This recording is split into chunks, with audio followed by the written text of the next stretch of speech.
Okay, let's go ahead and get started, and then we'll just have people continue intros as they come in. My name is Emily Morgan. I'm on the community engagement team here at DCYF, and my pronouns are she, her. I'll add those to my Zoom in just a second. I know that we've all been to these meetings before, but I'll just quickly go over some virtual meeting protocols. Please keep yourself muted unless you have a question. We're a pretty small group, so if you have a question, feel free to just unmute yourself and jump in. But if there's any background noise, please just keep yourself muted. We're going to be doing a lot of breakout sessions and discussions today, so it won't be as formal presentations and then Q&A time. There'll just be a lot of chatting and brainstorming and asking questions as we go. And if you're using a webcam, that is, and your webcam's on, that is being shown to the others that are here today. Okay, so we can go ahead and get started with intros, and we'll do these out loud today. So I'll just start maybe calling on people to do intros. If you could share your name, where you're located, and whether you're a center provider, family home provider, family friend or neighbor provider, public attendee, or staff. And then also, while we're doing these introductions, Jessica, if you want to go to the next slide, we also have an icebreaker. I think it's a fun one today. What animal best represents you today? So while we're doing our intros, feel free to follow the Mentee link that Jessica just put in the chat and share what animal best represents you today. So I shared my name. I'm located in Spokane. Share that one, and I'm a DCYF staff. So let's see, first I see Kimberly Walbeck.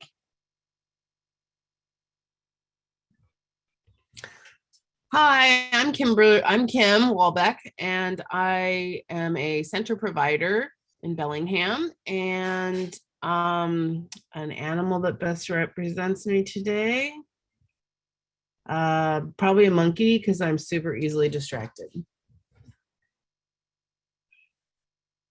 Thanks, Kimberly. Julie?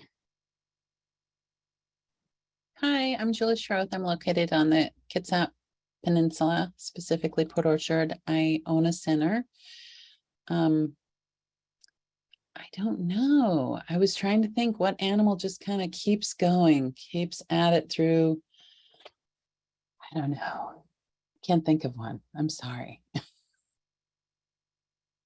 That's okay. It's definitely not necessary. Next, I see Dawn Seward. Hi, I'm Dawn. I'm at Edmonds Lutheran Learning Center in Edmonds, and cat.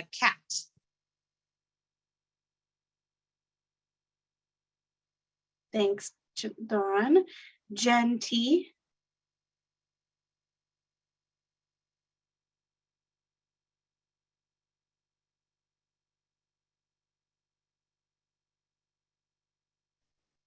Jen T, are you able to unmute? That's how you're coming up. I apologize for not using your full name.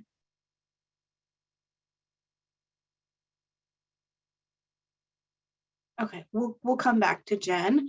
Alondra Lucatero.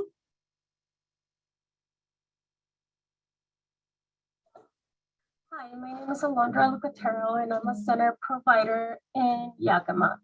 And I don't know what animal represents me either. So we can go to the next one. Okay, sounds good. Thank you, Alondra. Colleen. Hi, Colleen Condon. I am a center owner in Spokane, Washington. And animal, I don't know. I'm going to say a sloth today because I am feeling kind of burdened with a lot of stuff, and like that's heavy and keeping me from moving at my normal pace. So yeah, not normal, but I'm going to say a sloth today. Thanks, Colleen. We appreciate you being here. Susan Brown. Good afternoon, everybody. I'm Susan Brown with Kids Co. located in the Seattle area. We're a center provider, and I'm going to say that I'm going to go with the tiger because I was born in the year of the tiger, and it takes a tiger to stick with this business that we're in. Nice. Thank you, Susan. Angelia, can you hear now? I can. Can you all hear me? Yes, I can hear you Three great. times is a charm. Okay, Yeah. so Angela, I go by Angela or Angie. Hicks Maxey of Tiny Tots. And we are a childcare facility in South Seattle. We do SPP, ECAP, and birth to 3. And I am going to say that I feel like a bear. I've got 2 sons that just recently got married, one in July, one in August. So I feel like a mama bear. Thanks, Angie. Jen T, are you able to unmute? If not, you can also intro yourself in the chat if you'd like.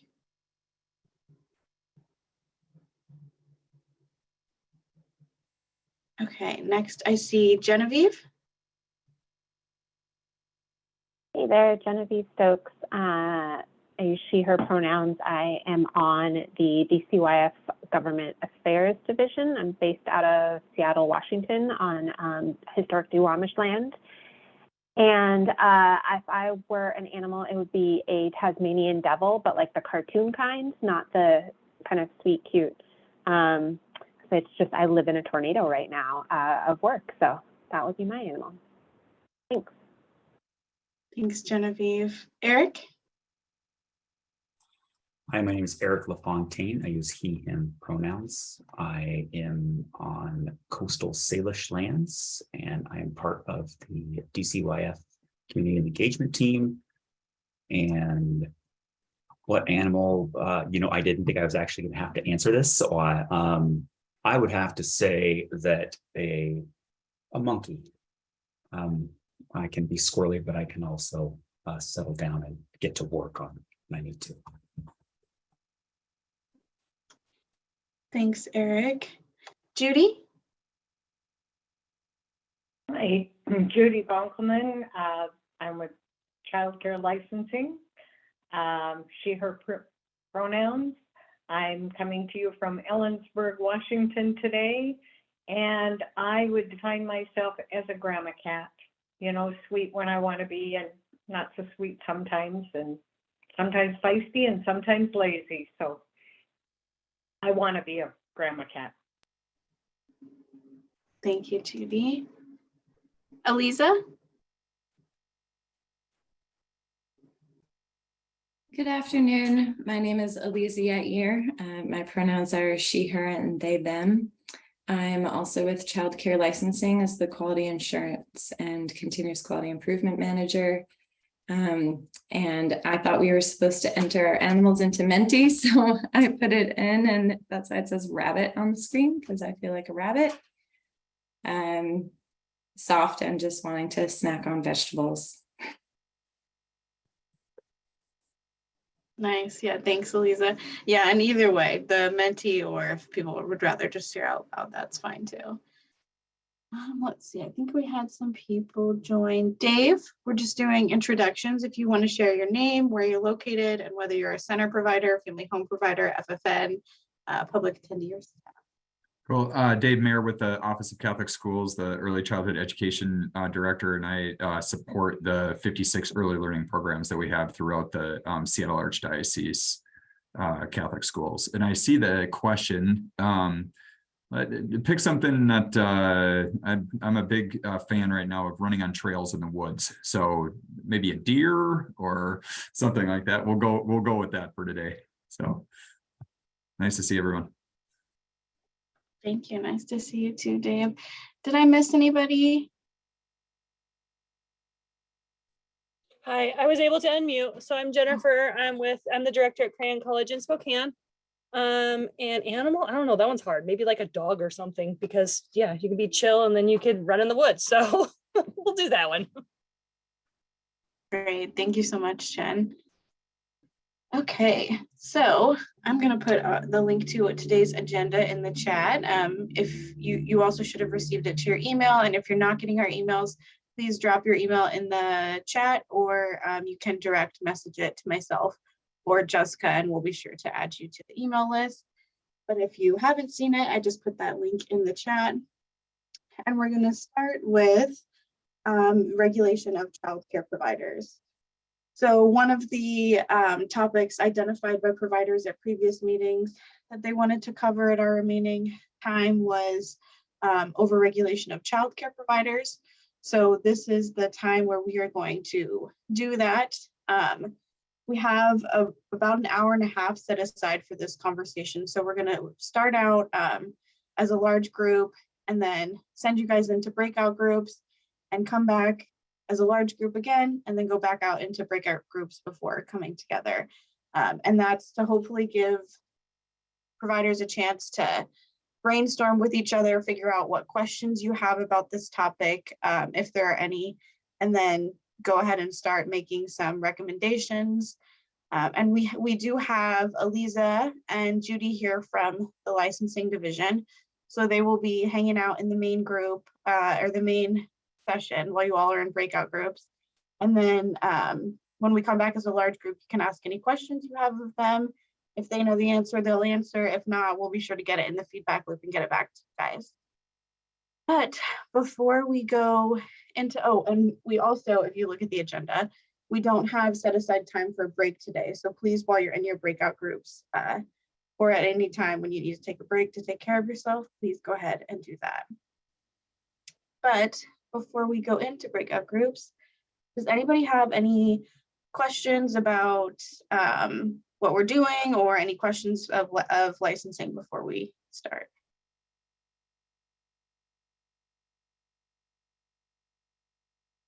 I didn't mention that we're doing this on Jamboard, but there are the links, or the link. Okay, so if you want to, I'm cutting out, am I cutting out for others? Okay, sorry, Kimberly, I think it might be on your end. But that Jamboard link is in there. A reminder, it works better on Google Chrome. And if there are no questions before we begin, then Jessica is going to send you off in the breakout groups.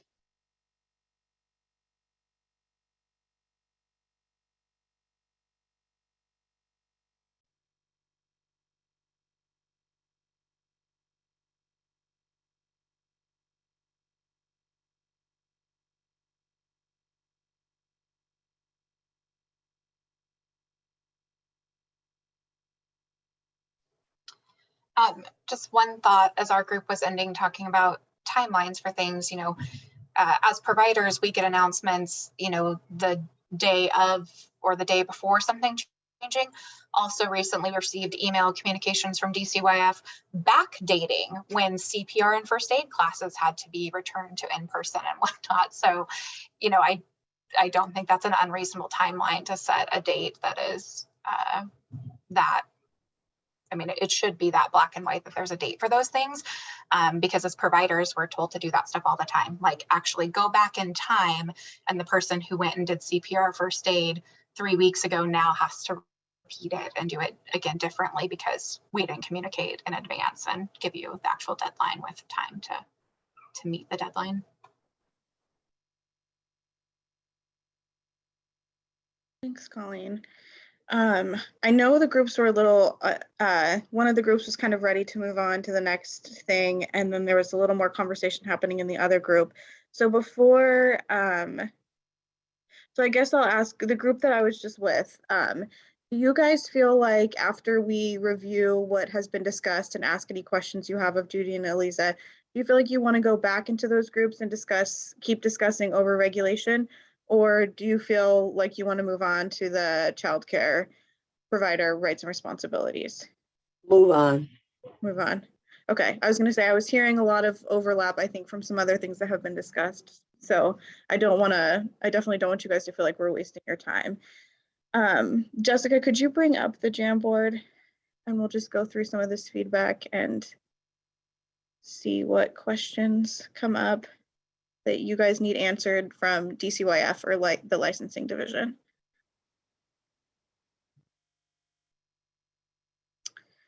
Okay, so we see they need a transparent and robust process to give real considerations to petitions to amend a WAC rule. And that will be covered at our next meeting. I believe September 28th is the date on that. We have Tyler Farmer coming to present, and there'll be an opportunity to make recommendations on the rulemaking process as well. Make early achievers optional with no strings, which eliminates unfunded mandates and only have the minimum licensing standards. And I think we'll talk about that one more the next page too, and announce visits from licensors. So before we move to the next page, do you guys have any questions? Did these conversations bring up any questions for you that you need answered from DCYF or licensing? I think in our group, one of the things that we talked about was on that announced visits from licensors that we're not necessarily asking for 3 o'clock on Tuesday, September 14th, where we're looking for the potential of like a 30-day window. So medical appointments can be scheduled, you know, and I get well, it should be ready all the time, but if the director's out, they definitely feel less comfortable if that person shows up that day, and the anxiety that gives to staff also is accelerated during that time. And so I think that we can appreciate that it has to be unannounced, but I think that there can be a middle ground to be found, to have it be unannounced to at least being in a smaller, narrowed window.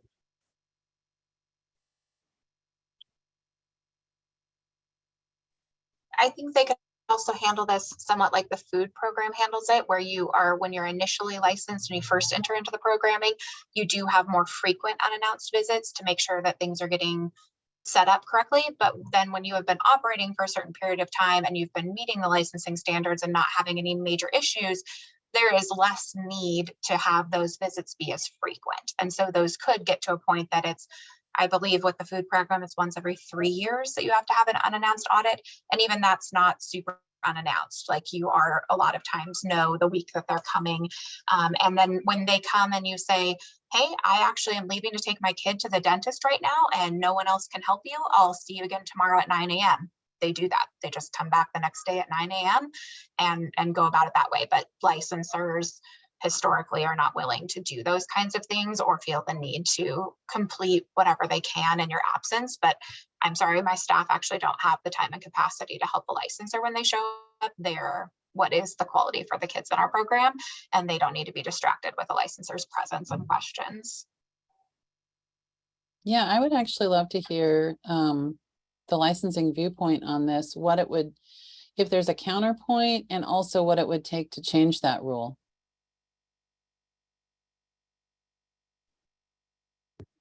Yeah, thanks for asking. And I recall, Dave, as well, I think this group has talked about offering like windows of time. I'm not personally aware of any CCDF requirement that would not allow that to happen. Judy, chime in if you know differently than me. You know, Matt Judge, the CCDF administrator, I believe came and spoke to this group a few months ago as well on like the process for adjusting our CCDF plan and agreement with the feds. So changes to that would have to be updated in that plan as well. Around the like shifting of frequency that Colleen mentioned, I completely agree and understand with like the rationale of that, but I do think that CCDF requires once a year. I don't know if that is adjustable, but we can ask Matt Judge again. He would really be the person who knows for sure. Yeah, and I think the only other consideration for us about like frequency of visits is always staff capacity. You know, we get funded for licensors to have a certain number of visits a year and a certain number of programs that they support. And so any adjustment to that, we would also then have to adjust staffing, which can impact, you know, how much money we get from the state or to support any changes or things that the federal funding wouldn't support as well. Would it require a rule change to a window rather than just a total surprise, they're here type of A monitoring system? whack rule change? No, No, I don't think. no, I it don't think isn't. whack. Yeah. It's not in whack, but we would have to make sure it aligned with our CCDF plan and with what the CCDF requires of us. And I know that our current plan says once per year. I don't know if I would need to talk with Matt to know more about that. So it's But it is possible it not a would just be changing an internal policy then. No, the It would thing be- with CCDF is not necessarily internal. It's No, the I get thing- that. I just meant Okay. if it doesn't counter CCDF, then it would just be changing what you guys are doing. I'll have to check if RCW has any timing. I don't remember offhand.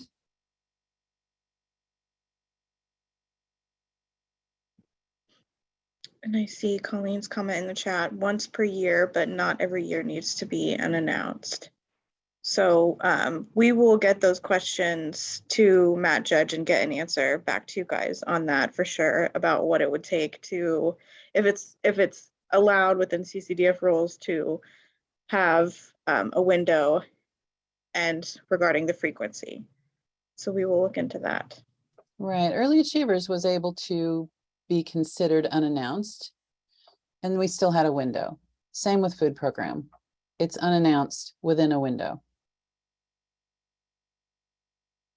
Yeah, and those are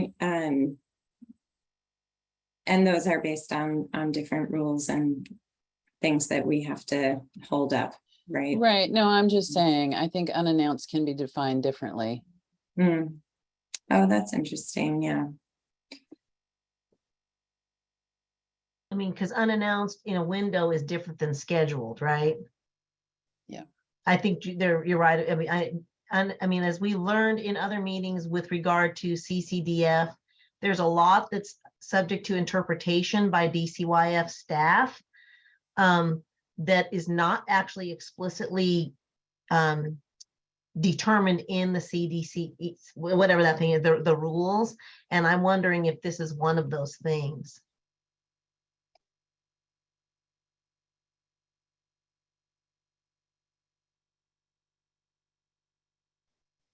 I put it in the chat just for notes for the feedback loop. But I believe that the Attorney General's office would have to let us know what their what the Washington legal precedent on the interpretation of unannounced for us would be.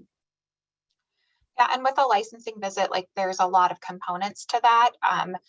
The component where a licensor needs to sit down basically with the director and review paperwork and policies and that sort of stuff could easily be something that is scheduled, while there is an unannounced component that might be a classroom observation to, look for, general safety and health type stuff, and that would also help licensing visits be less burdensome. They come for an unannounced on-site visit to view your classrooms.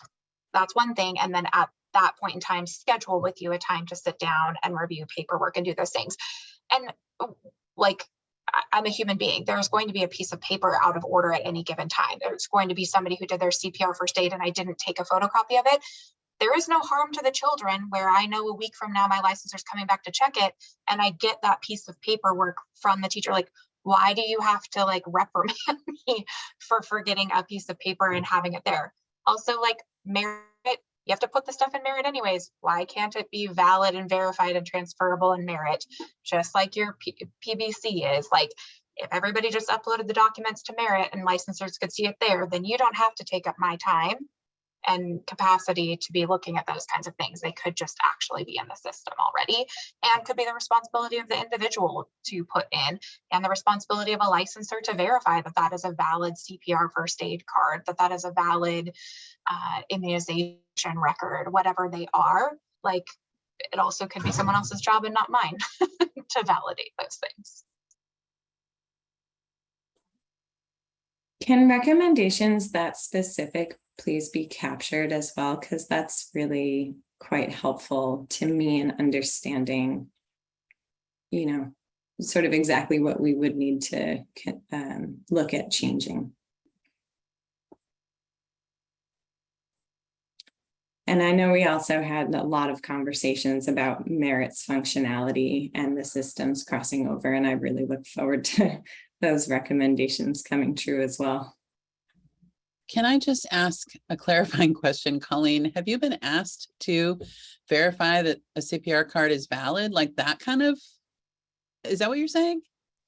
Oh, I've had a licensor say that she didn't think that that was a class that was done in person by the staff member, because the card didn't look like one that came from in-person places around town, because she's an archaic licensor and has been around for too long.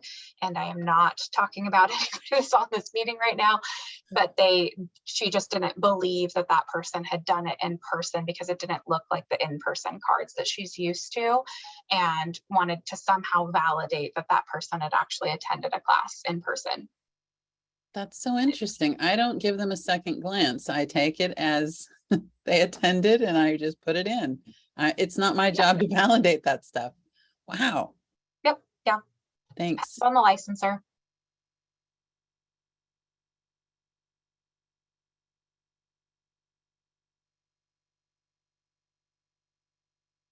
Okay, yeah, let's go ahead and go to the second page. And I just want to go over what was captured here too, just in case it brings up anything else, or I did a little bit of note taking for the second group and I want to make sure I didn't misrepresent anything. I heard the quote, "We cannot survive," and I thought that that was powerful. So I wrote that one down. That was when y'all were talking about trying to find the other sticky note. Oh, without drastic changes, Washington will see lots of drop off in the childcare sector. And I believe you specified, did you specify January 2023? Okay, I wasn't sure about that, so I didn't want to add it without.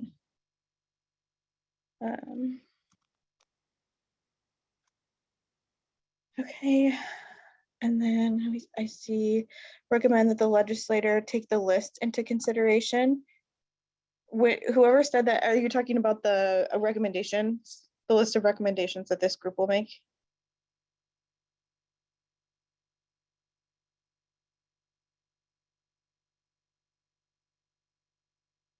I guess that would be my guess. I don't know what the list, I think that probably was it. Okay. Recommending that licensing administrators hold monthly Zoom meetings to communicate with providers. That's a good one, and I will call out that recommendation has, you guys have made that in the past too, so that will be going into the report. Regular communications to share what's new type of stuff. Who is going to step up and bring OSPI and DCYF together to get some boundaries on transitional kindergarten? We are not part of the education system. That is a bonus. We are a service. We want to be high quality, but I've never been asked the questions that early achievers and other systems require of us. They, meaning parents. Can you double click on that one, Jessica?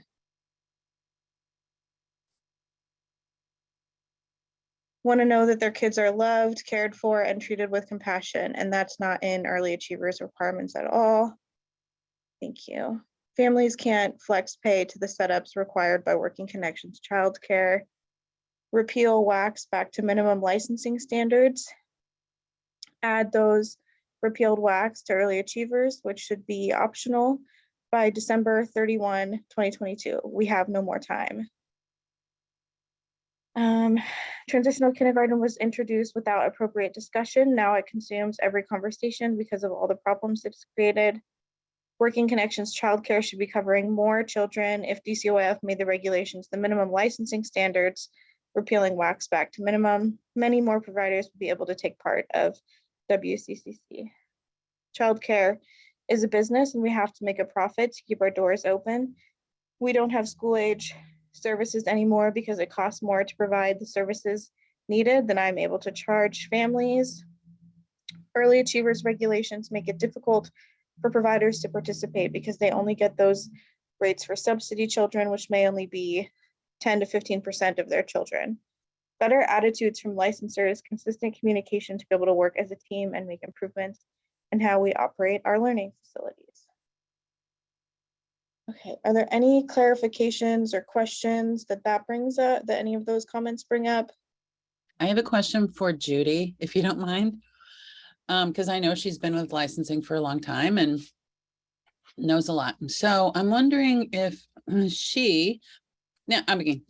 we as providers have heard from our staff, from colleagues, like we all know licensing rules that apply widely and are widely considered an overregulation. So I'm wondering if she has heard or even considers any of the rules an overregulation. I mean, do you hear those types of complaints from providers, from licensors? Is this something that comes up?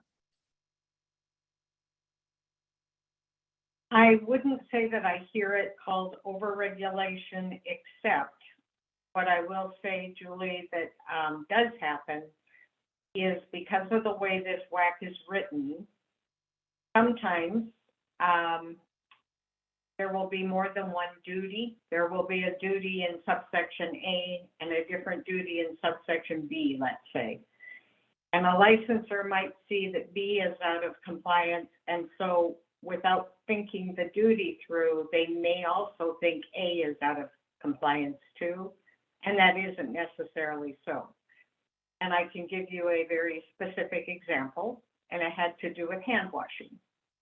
And a staff person did not wash their hands. It was evident, it was observed, they did not wash their hands during one of the times. I don't know if it was a diapering or when they came in from outdoors. I don't know when it was, but it was one of the times listed. So the licensor was also thinking that the previous WAC also applied that talked about the steps that the provider needed to follow to do it correctly. And so they did reach out, fortunately, to me, and I was able to say, no, those are two different duties. The washing the hands is a duty that they need to do. But that doesn't mean even if they don't do it, if they could demonstrate that they do know how. And so they could be compliant with understanding the process. And when they do wash their hands, they do it correctly. They just happen to, for whatever reason, miss washing their hands at that time. So that is where I see that there is a struggle sometimes with the WAC, and it is just in reading more into it than is actually there. So we're working closely with our staff to try and stop that, just because we know it's there, and we're looking at how else can we stop that. Okay, so let me ask you, I'll use an example of one that the WAC that came into question as soon as COVID hit. A lot of local health departments told providers, yeah, you should probably stop the toothbrushing thing for now. There's no way to completely eliminate cross-contamination and have it be completely sanitary, no matter how careful you are.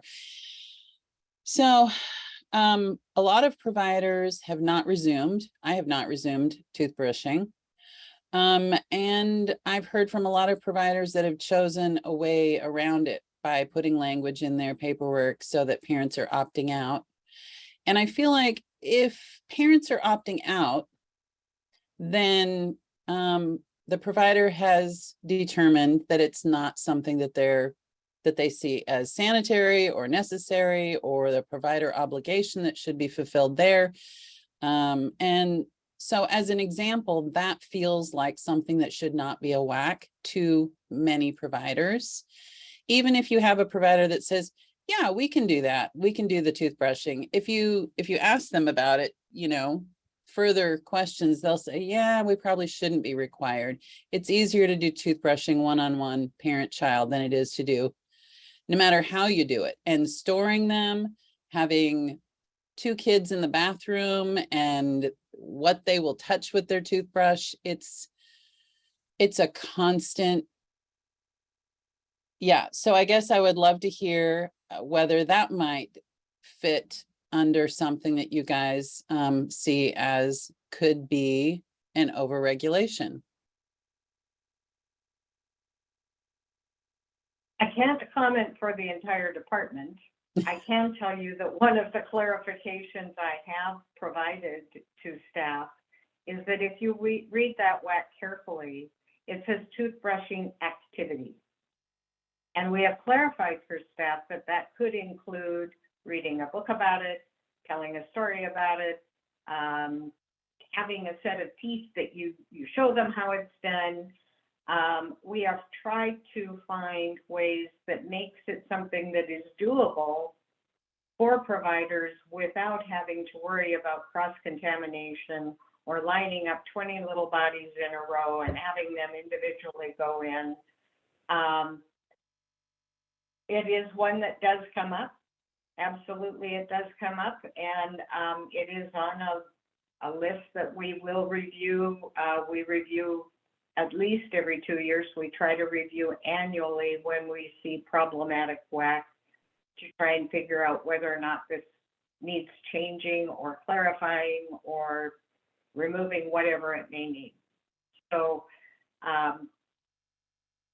but that is certainly one that has raised its head a lot right from the beginning of the WAC, right from the time it was negotiated all the way through.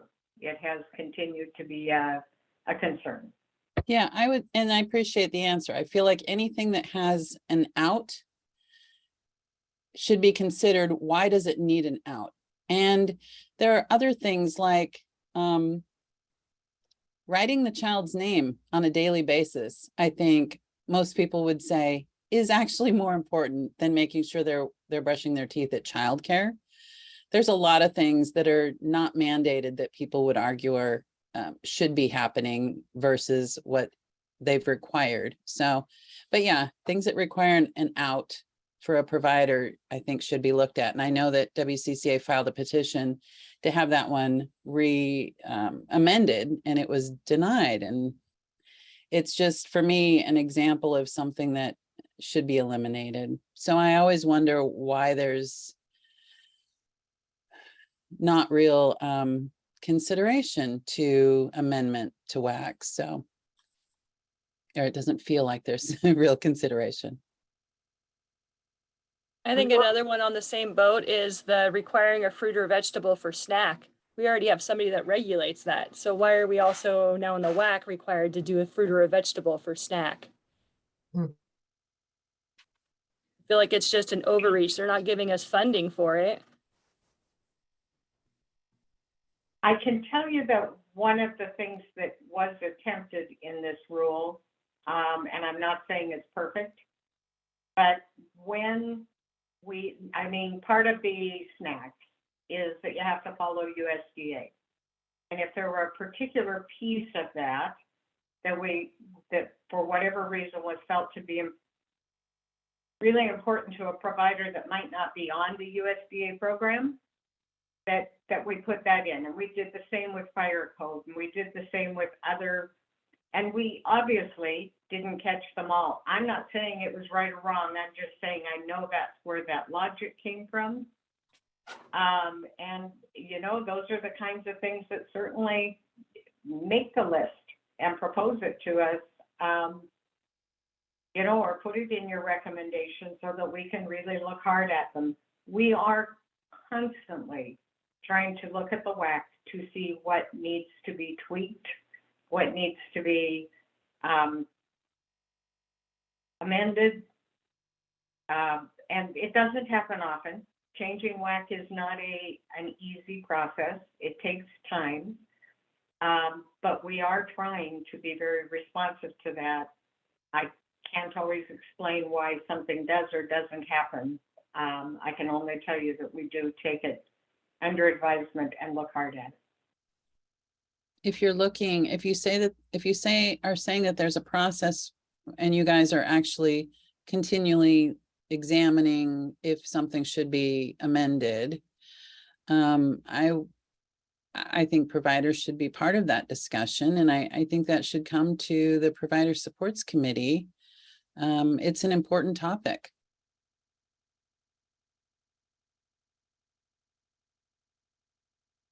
The question that I have is we've brought up a lot of issues that are very specific licensing things. So what I'm wondering about is why are staff at DCYF having to, whatever you guys are doing, we already bring a bunch of stuff to you, and then those ideas kind of go to the black hole of ideas, and there's no action taken on it. So there doesn't really need to be review from internally when we bring these things forward. And even like Julie mentioned, the things that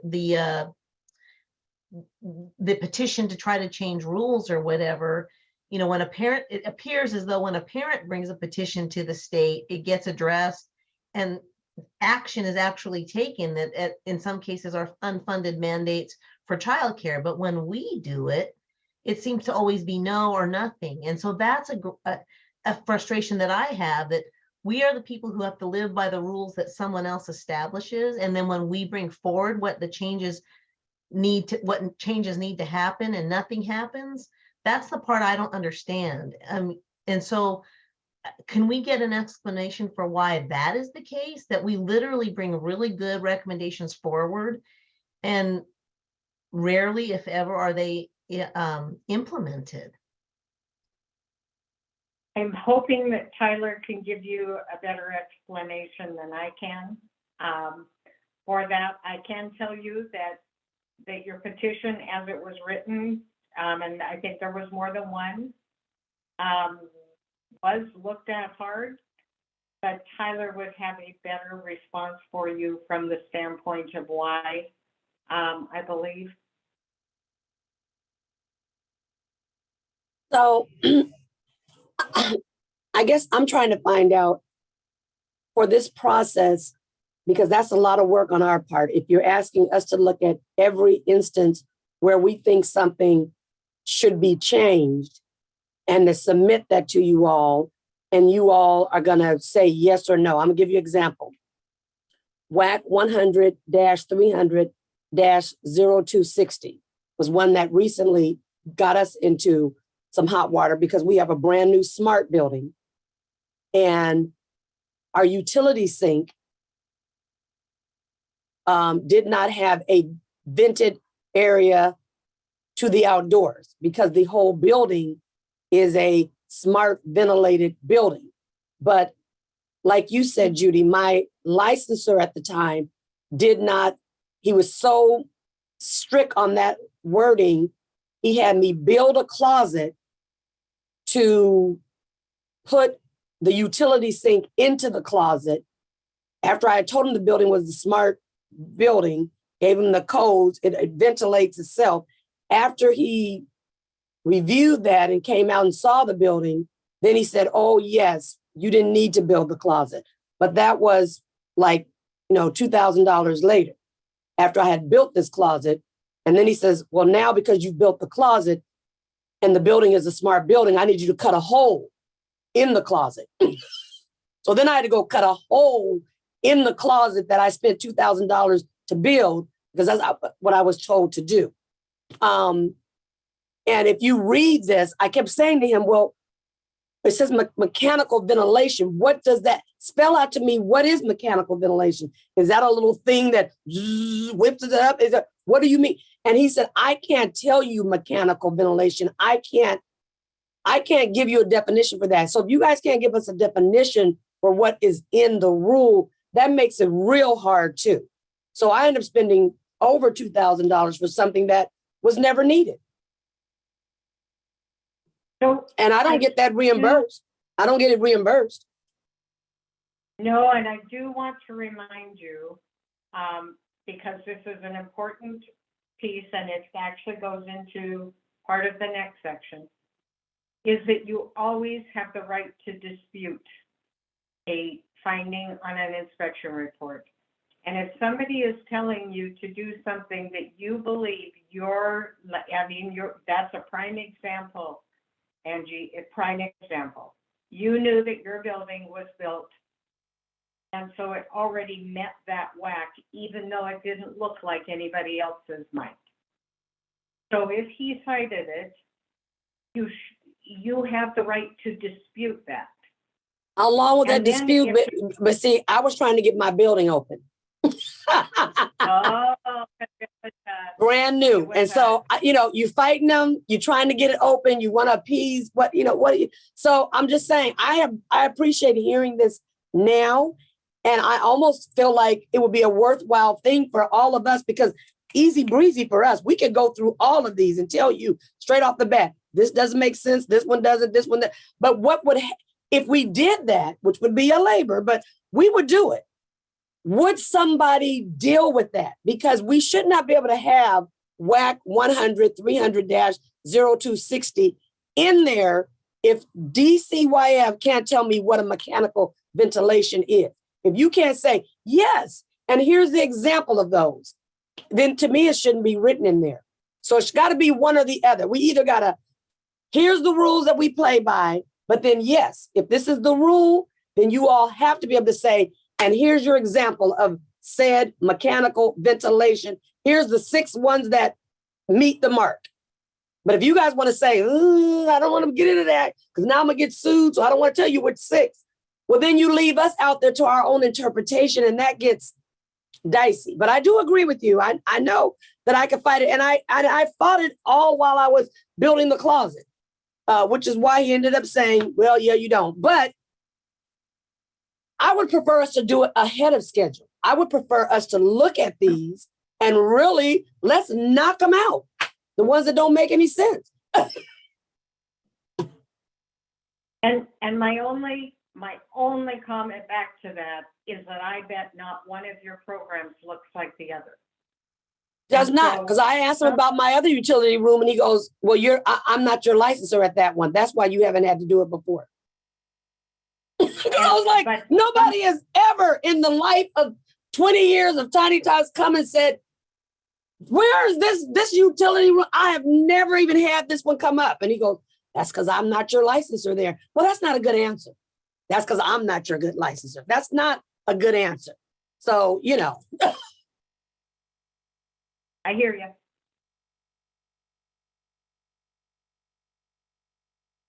Yeah, and I would say that's why like a monthly meeting between licensing and providers would be really helpful, because often we're told that things are handled by the region. You need to talk to your licensor, and then you need to talk to the regional person, supervisor in your region if need be. But it shouldn't be that things are different from one area to another. There shouldn't be a different answer from one licensor to another. There should be, overarching policies. Things should be the same. I mean, yeah, we should have a time for Q&A with licensing. You guys may not know this or agree with it, but to providers, it does feel like licensing is very closed off from provider communication.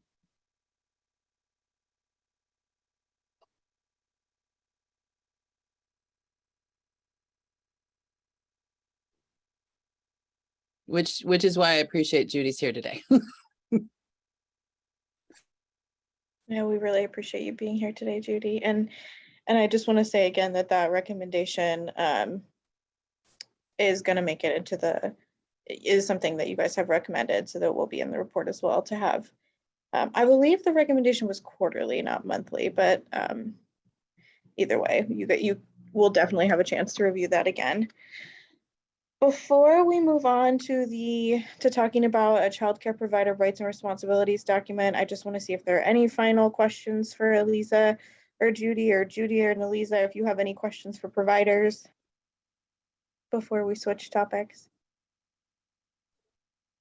I have a quick question, actually. So with regards to resources that help explain like what a particular WAC looks like in practice, we have the licensing guidebook, and I'm curious about like if there's I'm curious about if there's specific recommendations about that, how that resource can be used, so that there is a like consistent shared place to look, that licensors and providers can both use, because it does exist, but maybe it's, I'm just wondering about that.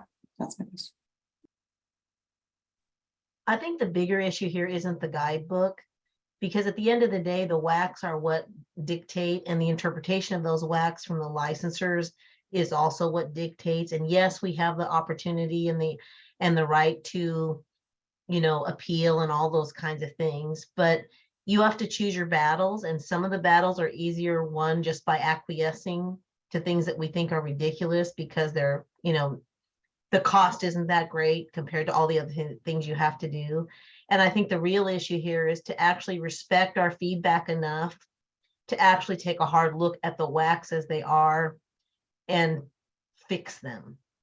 Because we've done this so many times in terms of feedback. We get the feedback loop. The guidebook is helpful, but we're talking about experienced childcare providers here. And when you're always subject to the interpretation of licensors who we may be able to teach more than they could teach us, but we don't have authority and power over them, they have it over us.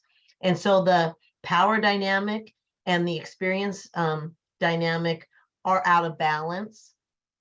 And we really need DCYF to take our recommendations seriously and actually do something about it, because it's getting to the point now where there isn't going to be very many of us left in order for you guys to, you know, put your rules on top of us, because it's too hard to, it's unaffordable to do. So we need action quickly, and we need it to be significant and meaningful. And that's my 2 cents worth. I don't know if anybody else feels that way, but I would venture a guess that they do. Yeah, and I think it should be noted that there's also places that are like church run. And so all of the people that work there are employees. And so a director that is hired to run the place, and they don't have an owner that'll show up when licensing comes by to make staff more comfortable. They just have the director who's employed, who does not often, I would say, probably doesn't feel like they can stand up to the WAC and question and push back and ask for the RCW if there is one. You know, they just want to keep their job.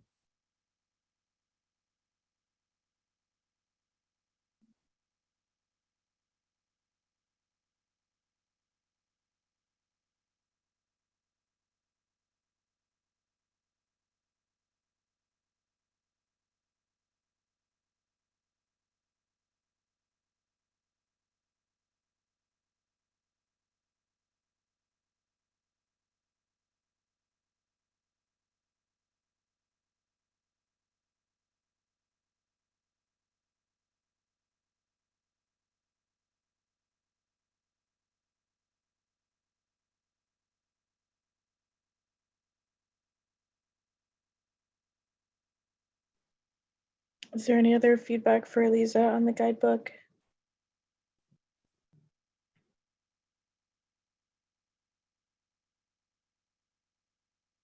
The guidebook, in my view, is suggestions on ways to be in compliance. I would venture to guess maybe that Angelia's issue wouldn't have been solved in the guidebook, but I haven't looked it up to find out if there's a mechanical fan explanation in the guidebook. So I'm not just fan, mechanical ventilation. I don't even say fan, mechanical ventilation. Like, I haven't asked my engineer people. I was like, what is that? And they were like, we don't know. Yeah, so if it's not going to provide clarity of the WAC there, then everything in the guidebook is just suggestions, is my understanding, which can be helpful, you know, specifically for a new licensee. But I mean, my experience in Judy has connected us with a health and safety specialist that I'm able to talk to because our region is just so wide. And I think that her ability to be able to think with innovation, to be able to meet the WACs is not something that I have experienced across the board with the licensors. And so how can they build, and I know that this comes with experience, I know that there's a lot of new folks, but how can they feel comfortable, especially in that situation that Angelia is talking about, where you can look at something like that and have the knowledge enough to be able to say, yeah, you know, that seems like something that can work, rather than concentrating so much on the piece of paper that's in front of them. Because to your point, Judy, everything is different. They're all different. Some are in old church buildings, some of them are school classrooms, some of them are a brand new center built from the ground up that can be built to spec. But they have to be able to have the skill set to be able to look at those different scenarios and to be able to say, yeah, you know what, this isn't exactly what's on the paper, but it can still meet it and be okay with that. So I don't know if that is, when they're not doing that, is it fear of something happening that they approved later? Is it that they are that they're just not confident enough to be able to sign off on something that it's not on the sheet of paper? So you know, I know that that's difficult because there's a million licensors, and some are veterans and some are new. But I think that's kind of where you run into it sometimes, is how can you have a innovative conversation to be able to look at what are alternatives here that will absolutely work, that don't require the person to necessarily have to spend $2,000. Let that be the last resort. Let's talk about the 5 options that we could possibly do before we get to $2,000. Let's buy the $10 thing on Walmart. Let's buy the, you know, whatever it might be, to be able to make sure that it can go. So I don't know. And I know that that takes more time, but it feels like that's a space that we could get to. And I know that I've appreciated being able to have a person like that to be able to like run ideas off of, just to be able to say, before we make a move to be able to do X at a building that's going to cost $20,000, is there anything else that we can do before we invest in it that way? So just my 2 cents. Yeah, and something that's vague like that would cost all that money, it shouldn't delay opening a building. It should just be, you know, a sticky note for the licensor to look up and be like, I don't know, but I'm going to look into it, but it's not going to delay things. That delaying, like, I'm going to delay it unless it's done, shouldn't be the way that it's handled.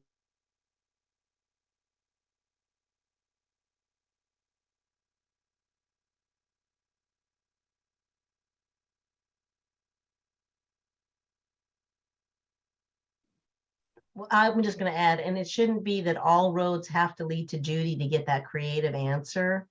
And I agree with you, Dave. Judy is a wealth of knowledge and wisdom and all that, you know, and she can see in the gray and find solutions, but she is one person basically for an entire state. And it shouldn't take that in order for licensing to be enforced. And to me, it's just another example of why this whole system is flawed, because it shouldn't take Judy's heroic efforts to solve problems. And just, I appreciate your confidence in my ability to look at things outside the box a little bit. And just so you know, it is one of the things that we are working hard on trying to get other people to also do. We're trying to get them to look at the WAC in a way that says, this is the intent, are they meeting the intent? There are some musts. There are some things that are just black and white, but much of it is, we know that you have a business to run and you have different ways of meeting the same basic criteria, but we have a lot of new staff. And so to your point, Dave, sometimes it's that they just don't have the experience yet. So we're working with them, but I appreciate what you're saying. And I hear you loud and clear.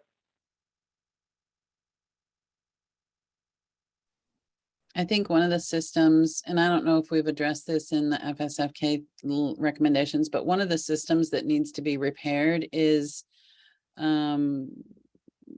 essentially like a customer service survey after a provider has a licensing visit. We've been told that those used to occur or do occur. I'm not sure, but I have yet to meet a provider that's received one from, after having a monitoring visit. And it seems like that would be a wealth of data to be able to have these anonymous surveys come in where a person could check the box on which licensor came to them and provide anonymous feedback about their experience and whether that person was knowledgeable and their, I don't know, how their interactions went, with the option to check a box at the end that they don't care to be anonymous and they do want a follow-up conversation with somebody about it. I think that would highlight if there are licensors with a bunch of survey results that are saying that their interactions with providers are problematic. It seems like an easy one to fix since that system has existed before. It just needs to be put in a data form and it needs to start being sent out.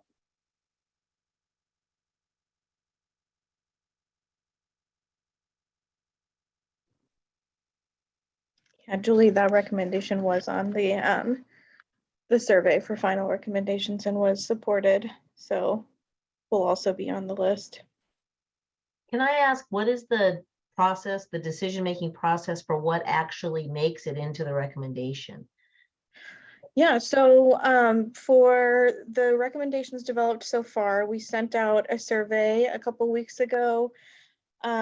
We sent it out a couple times. I will say we didn't get a ton of feedback on it, but it was just asking, it was going through all the recommendations that you all have made so far and asking, do you support this recommendation as is? Do you support it with edits, and what edits do you have? Or do you not support this recommendation? I wonder if this would be a good platform to do that in, because I will say this, almost everybody's in ratio right now. I mean, the fact that we're even here is, and you'll see the attendance today is probably half or more than what it normally is. And so, I mean, we really need to figure, I mean, because I honestly am not gonna, I don't have the time to look at a survey, but to actually sit here and say yes, no, or whatever. So I think you need to like seriously think about how that's being handled, because right now staffing is such a crisis state that not very many people have the freedom and flexibility to do those kinds of engagements, and we're all tired. I mean, really tired. So are you saying like you would appreciate the opportunity to like have, like we could do it on Mentimeter, like a yes, no vote for each recommendation while we're in the meetings physically or virtually? Yep. I don't even know if we have to do Mentimeter. It could be as simple as share it out. Okay. Well, I don't care how you, but I'm saying that we already have these meetings on our calendars. And if the messaging was, this is your chance to help determine the recommendations that are going to go forward. So it's a make or break type of deal. Because sometimes these meetings are, we hash things out and it's the same story every time. We tell our story, what we need, and we come back and we do the same thing over again. So, I mean, we really need to have it be where we focus on that, because we just also today gave a bunch of recommendations for what rule changes need to happen. So those should be captured in the recommendations. And that's what, if we're saying it, we want it to go forward in the recommendations. Otherwise, we wouldn't be bringing them up. Yeah, and I would also request that some kind of like ranking or prioritization be included in that, because like it is just going to be hard to do all of it at once, and knowing what would be most helpful to address first, or like where to put our resources and energy if we need to prioritize because of our own limitations of capacity, like that would be extremely helpful. I'm fine with that so long as we list all of them, because I know I was involved in rewriting the school age rules the first go around, and all those recommendations were put on a shelf. Then the second go around that Judy was involved with Schools Out Washington, many of those recommendations were adopted. But it shouldn't take, two efforts like that. It should only take one. It was a really disrespectful move, and I don't know what happened with regard to that. But my point is that we make these recommendations. We want them in the document. Prioritizing them is fine, but I think the point here is that there definitely needs to be, like, we wouldn't be sharing them if they weren't problematic.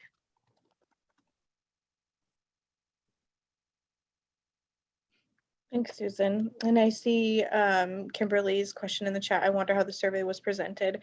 We sent it out, and Jessica, if it was a prep email, correct me, but I'm pretty sure we sent it out with a follow-up email and then sent a reminder email a week later. And I definitely hear that you guys are busy and have a lot going on. And I will say it was a long survey, so it would have taken some time to complete. So I understand that concern. Part of why we sent the survey out was to try to accommodate people who aren't able to be here in person, but I also hear that there's a need to do this in person, or I keep saying in person, but you know what I mean, in the actual meeting space as well. We just also want to try and give people who can't be in this space the opportunity to. What was the survey called? I like to Google it to see if I did it. What was it called? Let me see.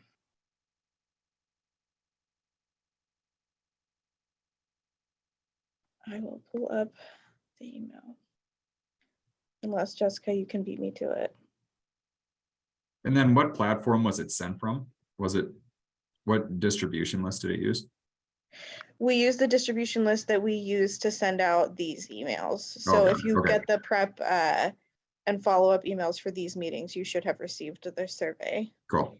Yeah, and I will say, because it was sent in that format, likely because those emails that are sent are very long with a lot of stuff in it. Mm-hmm. And if you're a skimmer like I am, it's very easily, I mean, if it's that important, it should be singularly focused, not in a list of other things, like the feedback loop and the agenda for the next meeting, or the whatever. Thanks, Susan, I hear that. Yeah, we called it the TLS Recommendation Language Survey, FSKA TLS Recommendation Language Survey. And the first email was sent August 18th, and the second one, the 22nd. What does TLS stand for? I should probably know this, but I don't. Temporary Licensing Subcommittee. Oh, we may not say it enough. Yeah, All right. It's just the abbreviation for, we're not the Fair Start for Kids Act group, we're the Temporary Licensing Subcommittee of ELAC. But thank you guys for that feedback. That is really helpful. So we will be sure to, on the final meetings where you guys are finalizing the recommendations, we'll be sure to give an opportunity for some in-meeting feedback and development on those. That's really what the final 3 meetings will be on anyway, but I hear the voting thing. Okay, we're gonna switch gears to the Child Care Provider Rights and Responsibilities document. This was one of the final topics that providers wanted to discuss. And I know at the meeting where it was talked about, somebody suggested that Oregon had a provider rights and responsibilities document. I could not find that myself. So if anybody has access to that or found that, feel free to share it amongst each other or share it with us and we can send it out. But we do have a foster parent rights and responsibilities document. So that was sent out with a prep email as a sort of example, although this is your recommendation, so it can be as similar or as different to that as you want. Can you put that link in the chat, Jessica? Or I can probably find it too, if just in case anyone didn't receive. Thank you. So that link is in the chat for anyone who didn't receive the foster parent rights and responsibilities document. And when thinking about making recommendations on this document, just keep in mind, this isn't something that this temporary licensing subcommittee is going to have time to fully develop. So that will probably be one of the recommendations you want to make on whose responsibility or who will be tasked with creating this document. And our I'm plan, sorry, can you say that again? We're gonna recommend who's responsible for creating what document? a provider rights and responsibilities Oh. document.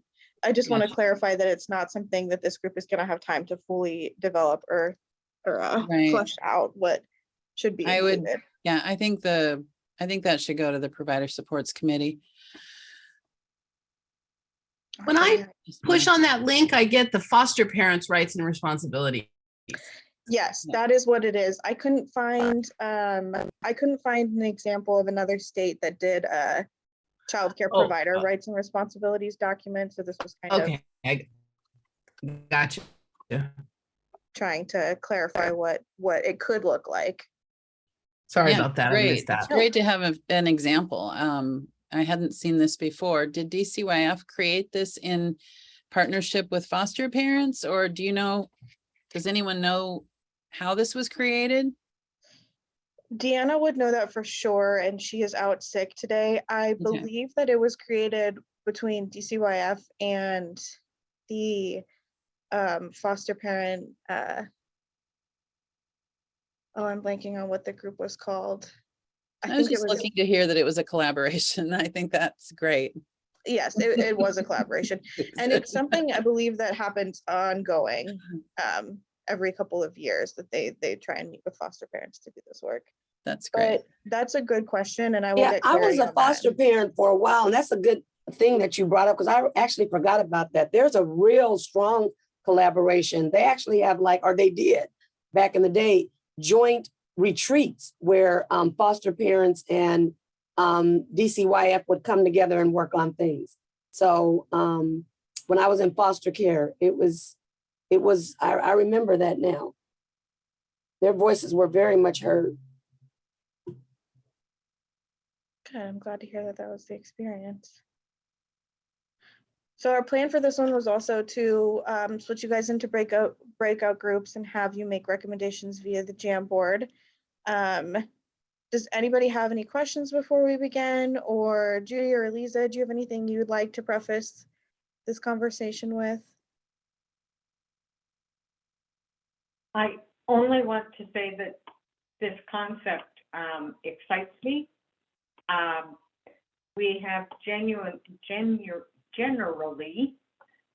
considered the WAC as where both rights and responsibilities are found, and I think that is true. But I kind of like the idea of having a one-pager or whatever it takes, kind of clarify. I think it's very exciting, and I'll be interested in seeing what the recommendations are. Great, thank you, Judy. Do you guys think about 30 minutes for this initial discussion, and then we'll have time to come back and maybe a little bit of time to go back into groups again, or less time? I don't want you to feel like we're just sending you to nowhere. My question is, how many of us that are left are actually providers? And does it make sense to go into breakout? I mean, that's what I'm asking, because it looks like there's as many DCYF staff, if not more. I was trying to raise my hand as a provider. I don't know how many of us are providers. So that's what I'm a provider, Julie's. So there's 5 of us that are providers. No, there's Rebecca and Oh, okay. Alondra, Jen. I say just stay together. Yeah. And knock it out. Yeah. Okay, we can definitely do that. So then, Jessica, can you just pull up the Jamboard on the screen? Or do you guys think it would be more helpful to pull up the rights and responsibilities document and look at that as a group? Or do you think looking at it once is enough to get the basic idea and you can just start?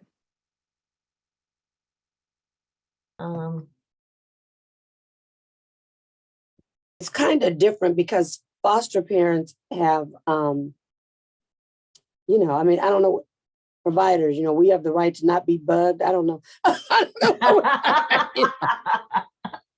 No, but I think it's, like Judy said something earlier that I think it'd be fair to have posted on providers, like in the office, that says you have the right as a provider to, I forget how she worded it, but basically to, I'm going to say challenge. She didn't say that. But Appeal. Okay. To Mhm. appeal something that a provider says, or, I mean, tweak the language, but that should be said.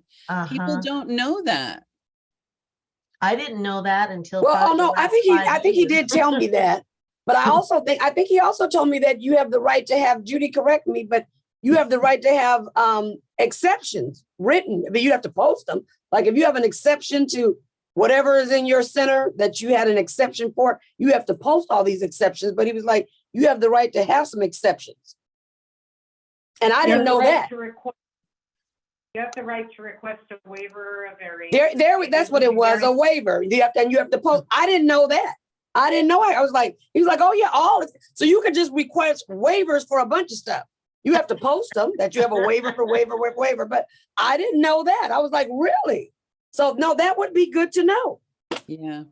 And I've been around a long time, and I never knew that. I think that, hopefully from the recommendations, we can get something in there that would support language in this document that says something like, you have the right to, I don't know, inform a licensor that you are completely understaffed today and you need to try again tomorrow. Like something. There should be some.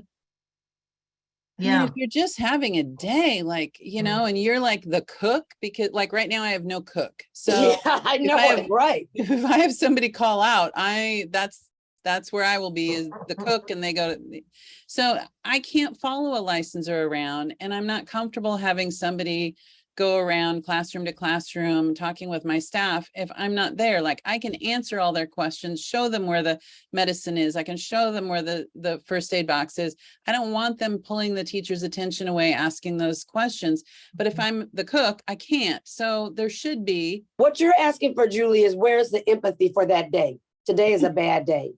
That you're asking for somebody to say, I'm empathetic to you having some staff call out. Today's not really a great day for me to do this. I'm going to do a quick little site visit. I see things are safe and I'm out of here. I'll get back to you. That's what you're asking for. And that takes on another level of the licensors need to know that they can say that. I mean, the new guy was so sweet. He said, we open up the center and he says, we have an initial.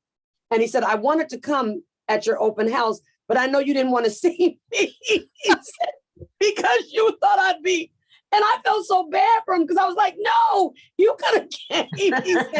He said, I know you didn't want to see me because you probably thought I'd be there to inspect you. And I felt bad for him to have to say that because he should have been able to come to our open house. But, so we got to have a different relationship where it doesn't feel like every time we see them that they're just going to write us up for something. So that is what you're saying is, if you see that today is really not a great day, quick check, kids look safe, you're in the kitchen, staff look good. Hey, I'll be back to do our other stuff. And that's just some mutual kind of empathy, respect. I do like how this foster parents, it starts out by saying they play a vital role. And so that sets the stage for who they are. So whatever our role and responsibilities, we need to set the stage for the vital work that we do.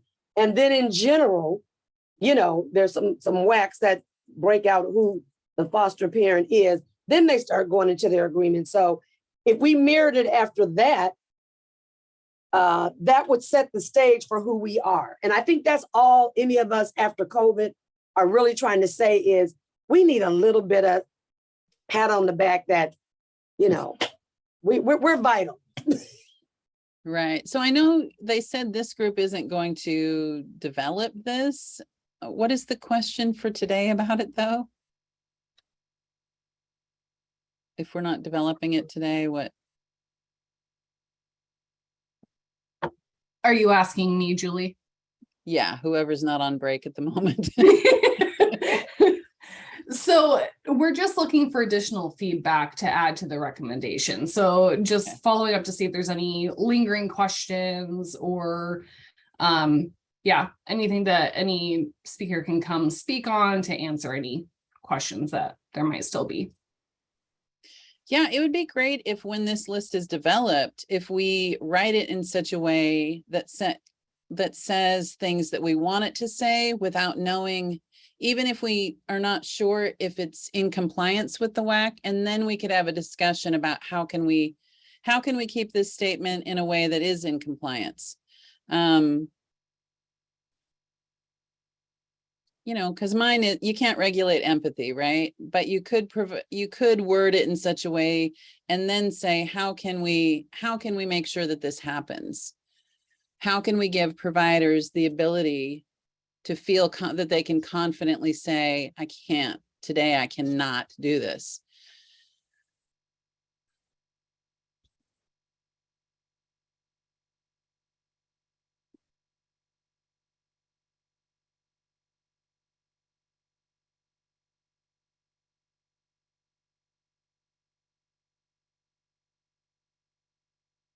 Okay, so say that again. How exactly do you want that worded? I want to make sure I'm capturing exactly what you want, Julie.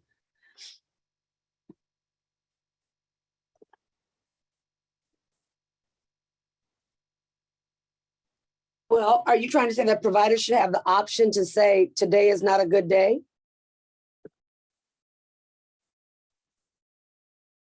Julie, where'd she go? I don't, I'm just kind of writing it out and then hoping she'll correct me. I don't even see her on here. Did she drop off? I don't see, oh, there's Julie. Julie, oh, maybe she had to step out. She is the cook today. Maybe it's snack time. Might be snack time. Then the conversation about how recommendations need to be worded in a way that providers want to see them. Then I think there's two different things. Recommendations need to be worded in a way that providers want to see them. I think that's one. Mm-hmm. Then have a conversation about how they are in compliance. I don't understand that part. Well, when she was talking about how the recommendations and how having them worded in the recommendations of how providers want them worded, and then have a conversation around how to kind of phrase them to be in compliance is kind of what I got out of that, but I wanted to make sure I heard that correctly.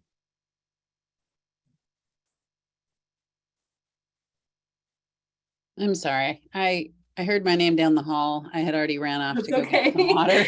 So. We were just kind of talking. I wanted to make sure I captured what you said correctly. So I just don't want it to be written in a way that we are dancing around regulations to make sure we're in compliance. I'd rather we write it in a way that reflects what we want it to say, and then address if there are things that might be in conflict with a WAC.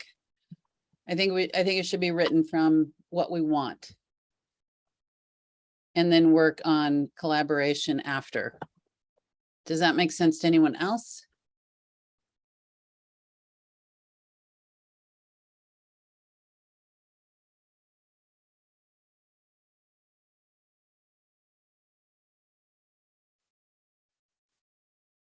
And if I can add, I would say it's not just WAC, it would also be with CCDF.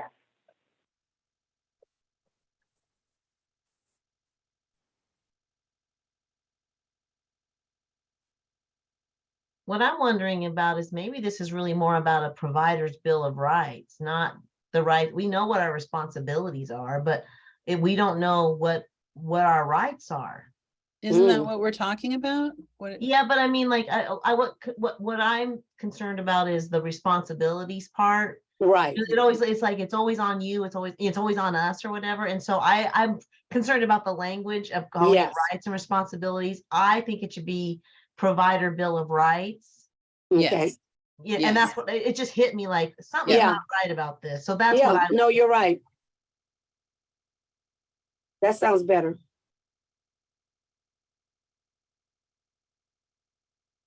And I think there should be some language in there that talks about us having the ability to rate the licensor. There was supposed to be a survey, never came out. I've not seen it, but there was supposed to be a licensing survey that you could, after your visit or I don't know when, rate your licensor. I think that should be applicable. Yeah, I think at the bottom of this the provider sheet, provider rights fact sheet or something that can be posted in the office, there could be a link at the bottom that if you put it in your browser, it takes you to a survey after your visit. I think that's good. I think that's necessary.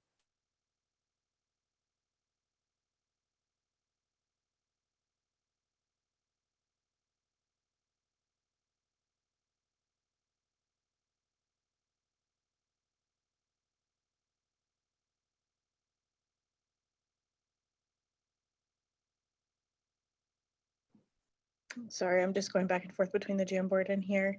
So I have providers should have the ability to rate their licensor via a survey, and a provider rights fact sheet that can be posted in the office that has a link to a survey for your licensor.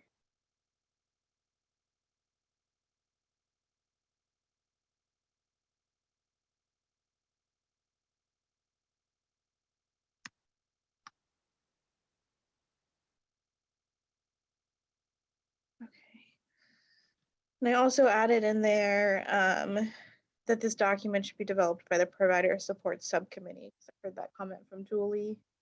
This might be too weedy, but I wonder if there's a time frame, like we expect, if there's a question into a licensor, we expect to hear in 72 hours response or something like that. I just, the experience with Merit right now is pretty rough.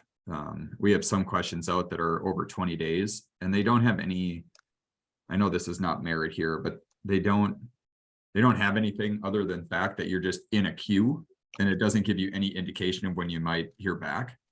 So it's been pretty frustrating for people that are trying to get education submitted and other questions answered so they're ready to go for when the licensors are coming out. So not sure how to undo that log jam, but I just would hope that DCYF doesn't get it into that same mode. So.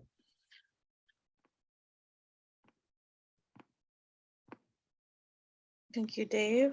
We expect to hear back on questions to licensors within 72 hours or something like that. We have some questions that went out to Merit 20 days ago and it's pretty frustrating. Hopefully I'm not the only one experiencing that, but it seems like their queue is long. The provider portal folks get back within like 20 minutes, and that's awesome. Great. Yeah, I think it's a fair point. You know, I jump the line all the time and just reach out to Angela, but I know that most people don't. And anyway, I wonder if a provider, like it could be that there's one document or two, I'm not really sure, but it could list like what you can expect during and after a licensing visit. Like during, or, you know your rights, and then after, how long before you'll hear back. And I don't know. I don't think providers know what they are going to encounter until they get to know their individual licensor, which is really a shame.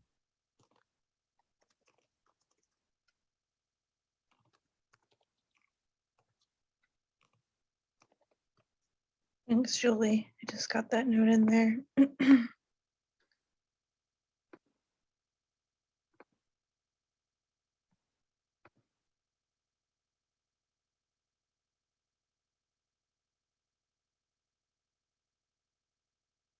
I just wanted to share that I put a quote in here that I borrowed from another document.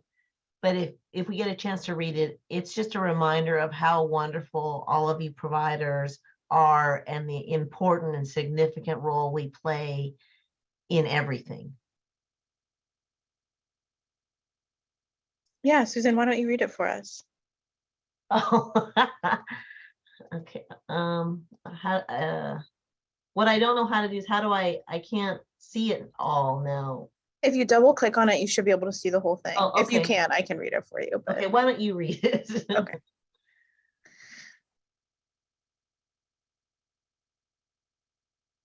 This quote is about how essential childcare is to us all. Childcare is the work that enables all other work.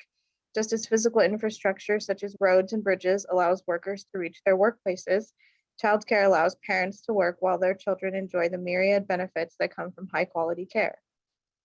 In fact, researchers estimate that following the Great Recession, had investments in care infrastructure been made in conjunction with the investments in physical infrastructure, they could have yielded twice as many new jobs as those latter investments alone. And that quote is from the Center for American Progress. Ah. Did it just disappear? Oh no, it's still there. Okay. That is a beautiful quote, Susan. Thank you for sharing.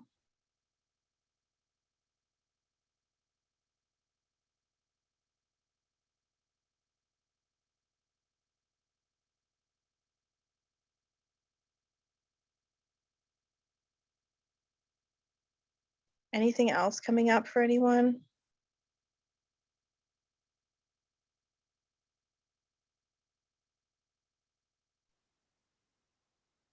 I'm trying to look at the other example to see if, I think I like that. I like the general section that talked about, it tied WACs to the various definition of foster parents. I think that would be important to have WACs identify who we are versus, home center versus center versus whatever, because there's different types of childcare. What's the other? And I don't know if this document is, whatever the licensing handbook, I guess, covers, because I don't think it covers kinship care, right? But I don't know. Whatever licensing covers, in general, it needs to break down all those groups. Even unlicensed? If you're unlicensed, you can expect to get a knock on your door and say, hey, are you being safe? Well, nothing we can do about you as long as you're safe. Yeah.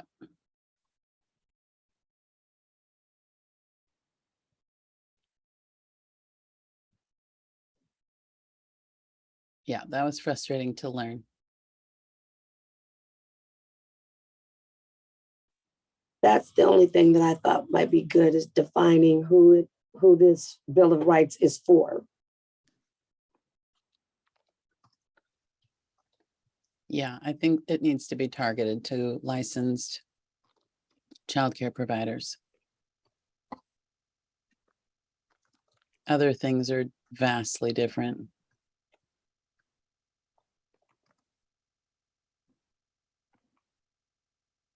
Okay.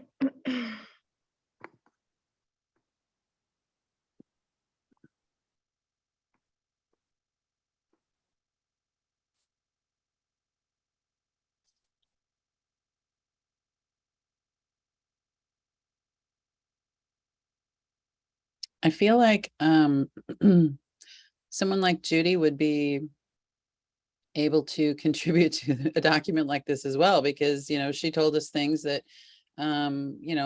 you're able to appeal and share that you're able to get waivers for things, because she heard that from somebody with DCWF. Like, there's things that we don't know that could be added.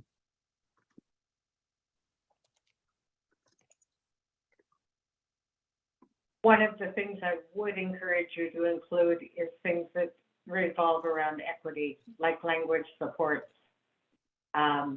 If somebody needs language support, that is something that DCYF is responsible to provide, but it should be somehow put in a way that people see that. So if you're a Spanish speaking provider and you've got an English speaking licensor, what happens then? you either have a translator that is paid for by DCYF, or a bilingual licensor would take over that case depending on capacity. But language support is absolutely something that we need to be providing. And we're ramping up better efforts on that. We've always had that in place, but we haven't always done a good job of communicating that. That's good to know. I would guess that someone that English is not their first language would not know that they have a right to ask for that and expect that.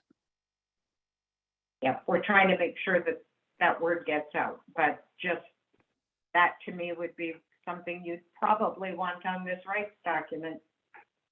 Thank you. Keep sharing. We wouldn't know that.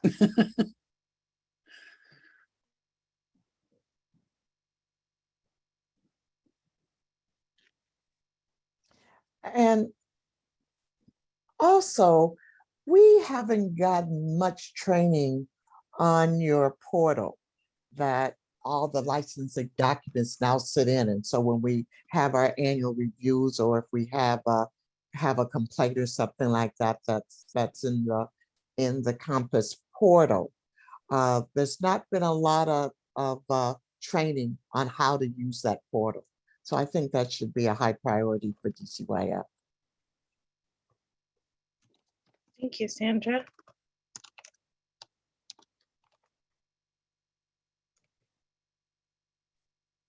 Are you thinking something about training around the portal should be included in the Bill of Rights document? Definitely, because now that's where they're putting all our licensing reports and things.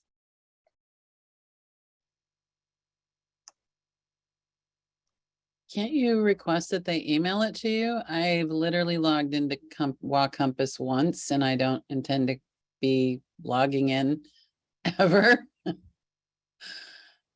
I don't understand. Like, I have to go into Merit. If they're going to create other places, I'm not going to go there. I don't have time. Julie, I think currently we go into Merit, we go into DCYF training, we go into Compass, we have to go into Wells for early achievers, though I think they've called it something else now. And I'm sure there's a fifth on the horizon, but it's just, you can get lost very easily. And so I think we need support on all of these websites that DCYF are putting up now. It's a shame that those are not integrated in one place, because Maybe I'm that- sure I'm missing things that I probably should be doing, but I won't be doing. Could that be a recommendation though for improvements Integrate, yeah. in the whatever that thing's licensing subcommittee recommendations? Because literally it should be user friendly and easy as possible, because the point here is our job is to focus on caring for the kids, not filling all the blanks for DCYF by going to all these different portals to that. I wonder how it's actually used in the back end anyway.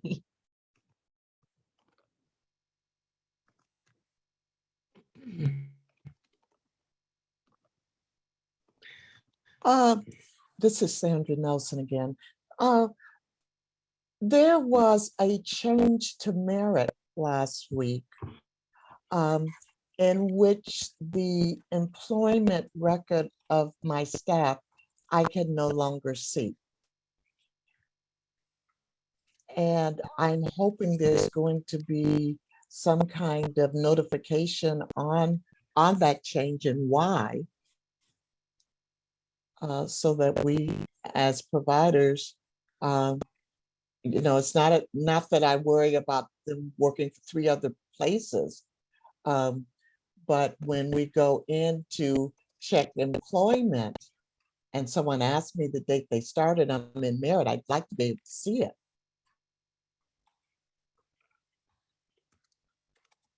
Thanks, Sandra. I can do some asking around on that and see if we can get you an answer to that question in the next feedback loop. just in case nothing gets sent out between now and then.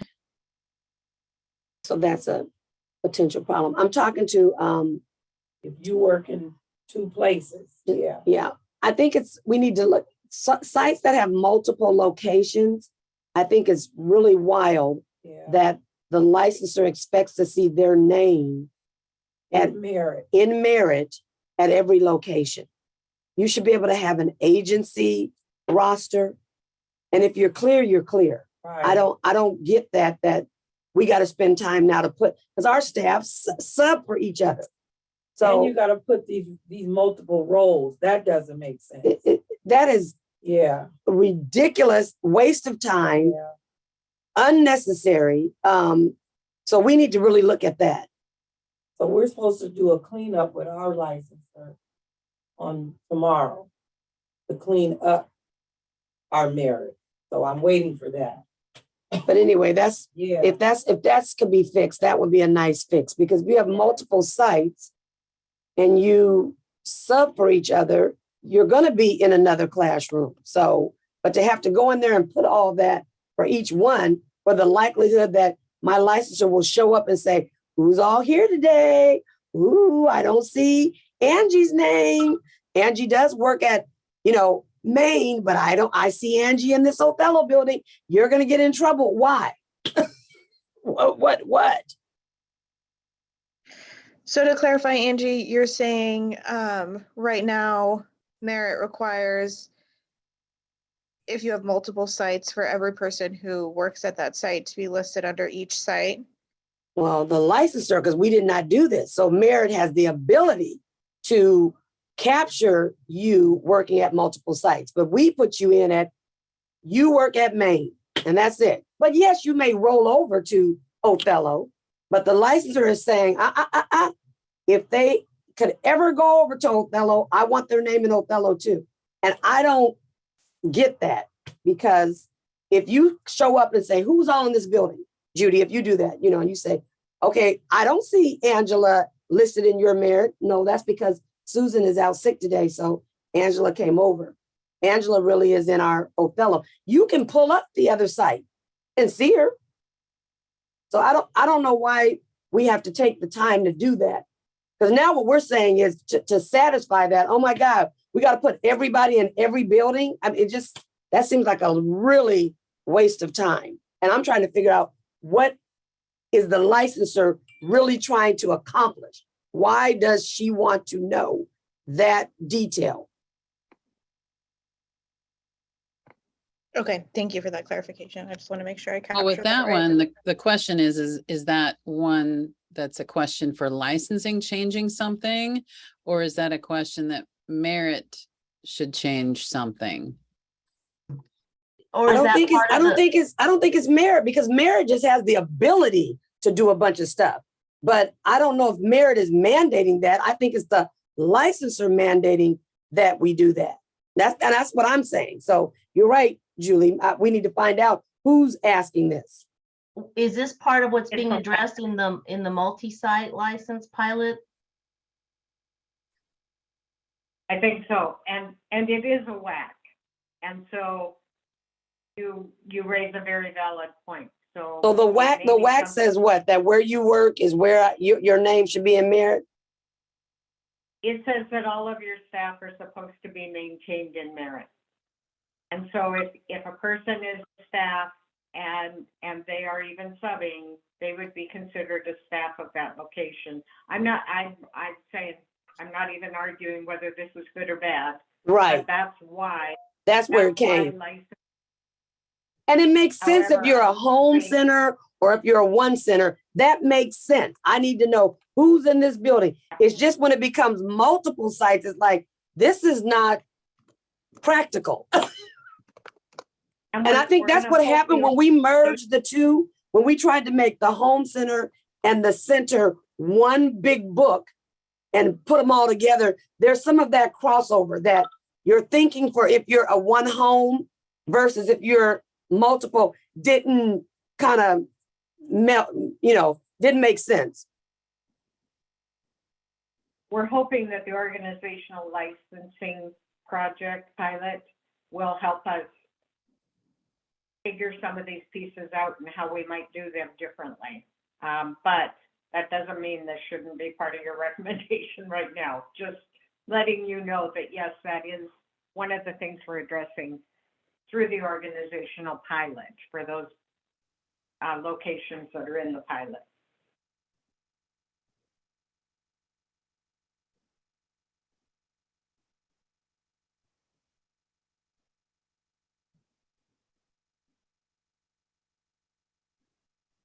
I guess I would wonder to Ange and Susie, Susan, sorry, who have multiple sites, how you would prefer it be listed, because I think to myself, okay, I have about 11, 12 staff at my site. I'm a one site center. And if I had multiple sites, say there's 50 employees, I wouldn't want to have to list them at each place and then look at 50 people on every single site. I would want to list the people that generally work there on each site and just tell the licensor that, yeah, she's subbing from, you know, the other location. So I guess I'd wonder what feedback you would give about how it would make most sense. I think that all your staff should have a designated home. They should have a home where they report to. That is their home base. And they should be listed by site at their home base. If they happen to be at another site when a licensor comes in, that's a very, very rare happen to be. To me, that should be the default, that, oh, you're subbing. But to make us do all this work because the licensor may happen to show up and we need to say, oh, yes, here she is, there is way too much work to do.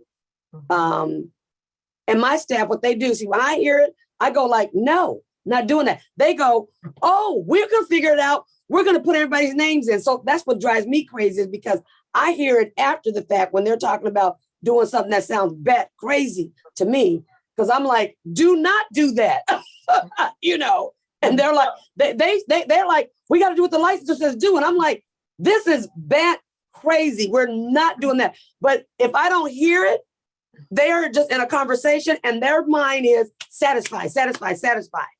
And so that's what happens, is we don't get a lot of pushback if there's certain programs that don't want to push back, or certain sites that don't feel like they can push back. So it's only a few of us vocal ones that you guys are hearing right now, because right already they've solved it. They just said, oh, we're going to put everybody's name in there. And I'm like, what? Right, but then that also creates a bad data situation. It's like garbage in, garbage out. Totally bad. How are we? Because now you got to remember to take a person that quits out of every solitary spot. And how can DCYF then get accurate numbers on how many childcare workers there are when they're listed in multiple locations? In Merit, in all this, it should be tied to the organization. So like if you're a single site business owner, that's who it should be tied to. At Kids Co, we have 11 locations. It's Kids Co with 11 locations. It shouldn't be the director at location 1, the director at location 2, because every time there's a change, then the rigmarole you have to go to just to get that updated. So, but I think we have to think about is like, what data do we want to get out? And that's how the data should be put in. And part of the, like we want to know, like I've asked the question more than once, how many actual childcare how many childcare staff are there in our state? But if now we know that there's duplicates or triplicate because of the multi-site organizations, it's bad data.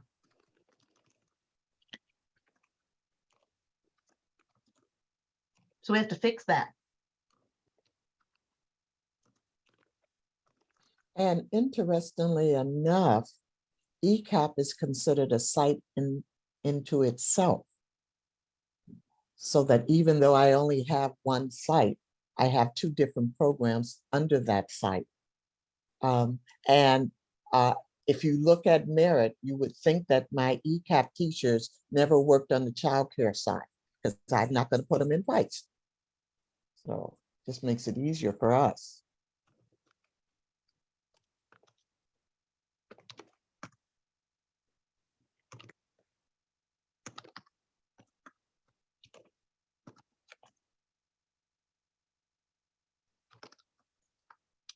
So obviously some of this stuff will need to get moved over to the temporary licensing recommendations, since we're still doing that, even though we're on a different topic. But I do think we have a framework for what we want to be worked on with a provider bill of rights, or whatever we're going to call it. Mhm. Do you guys have a deadline or an idea of when you think this should be, kind of going back to Elisa's prioritization question, when this document should be worked on? I mean, obviously that would be, if it goes to provider supports, it would also depend on when they can take it on their agenda. Does anybody know if like NIAC or something like that would have perhaps a Bill of Rights document? I'm just wondering if there's a something that we could look at, not foster care related. And I just don't know. I'm Googling. Well, I mean, try to find them. somebody did say, maybe it was Emily that said she had heard there's one in Oregon. I don't know about NIAC, but I mean, if we've heard another place already has one, maybe we just need to spend a little more time looking into it, right? Yeah, It's when this easier to edit something, a draft, than it is to start from scratch. when this topic was suggested, the provider who suggested it said that they thought that Oregon had a rights and responsibilities document for providers. And I could not find it, but that doesn't mean that it's not out there, or maybe I didn't look at the right state. So we can do a little more digging on our end, but if you guys find anything that you want to be sent out to the rest of the subcommittee, or to provider supports when it's time to actually work on this document, we can definitely facilitate that.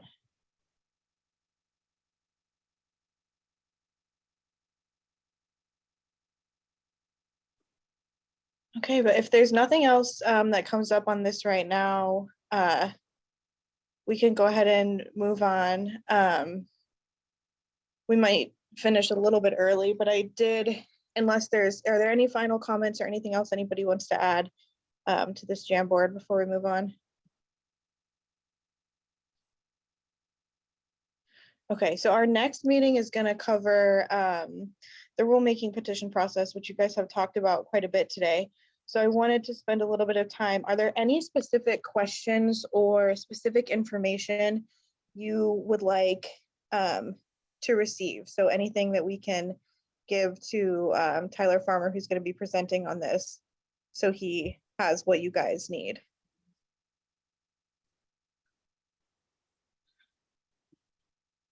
When you say he's presenting, what's he presenting on? The changes, or this is what I'm not sure I understand. On the process, on the rulemaking. Oh, sorry, go ahead, Lisa. No, I was going to say the same thing on the process. Rulemaking process, where it is mandated, what happens. He'll talk about the petition process more clearly. I actually already forwarded him the question that came up about feedback on petitions that have come in, so he can clarify what those expectations are, and if you do want to recommend that that process change, sort of what would need to change. Yeah, I think it would be great if he would restate something that he told us at a previous meeting, which was how often a process of going through the rules is required. I think all of our jaws dropped, and NRM was a big deal, but it came together prior to there being a PAG and provider supports committee. So NRM, my understanding is that is one route for negotiating new rules. But he had said that, yes, the existence of the provider supports group and the existence of the parent advisory group, both under ELAC, would satisfy what was created for NRM. So I'd love to hear him talk a little more about that and the timeline of how often the rules are supposed to be retooled or amended or whatever. And I'd love to know what the status is of the privacy petition that we gave feedback on. The diapering one? The diapering one, yes. Yeah. I think that WAC went into effect. Nice, Susan. This might be a silly question, but are there is there a list of like untouchables? They're like, you could write as many petitions as you wanted, but it's just not like, these are ones that we absolutely, for these 5 reasons, can't do anything about. Anything that is RCW that is taken directly out of RCW would have to go through the legislature. Okay. So I think it would have to be a CCDF rule for it to be an untouchable, because RCW, we just would, if we really needed to, we would just need to find a sponsoring legislator to change an RCW. Right. Yeah, and so the clarification there is that there are certain CCDF requirements that would be untouchable unless it was changed at a federal level. RCW needs to be changed at the state legislative level, and then WAC can be changed through rulemaking and petition processes. And this may be an impossible dream, but it would be interesting to see those in columns. Wouldn't that be nice? Maybe it's not an impossible dream. I like your head. I like the positive head shape. I don't think that that's impossible. Yeah, that's not impossible. I'm just No. wondering if we have something like that already or not. Oh, right. Yeah. Well, and if they do, I would say that anything that's listed as required because of CCDF, I would take it a step further and say that I think it should be noted whether it's required because of CCDF or it's required because Washington State wrote language in this manner to comply with CCDF, because sometimes the language can be written to exceed CCDF or written in a way that maybe it could have been written differently. And or the guidance in CCDF just says we're leaving it up to the state to decide, Yeah. what, whatever. And so it's totally open to interpretation. Right. Yeah. It just might be a cool way to look at it, to be able to see kind of, because it's sometimes hard to untangle that when you're actually just looking through the list of WACs. Yeah, thanks, Dave. We'll look and see if we can find anything like that if it already exists. Cool. Thanks.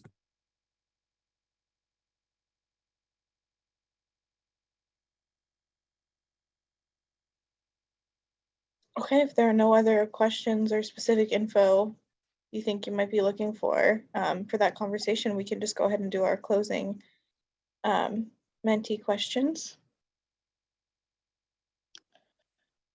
So if you want to click on the link that Jessica's going to put in the chat, it'll take you to Mentimeter where you can answer these questions. You can also do it on a smartphone if that's handier for you by going to mentee.com and entering the code at the top of the screen here.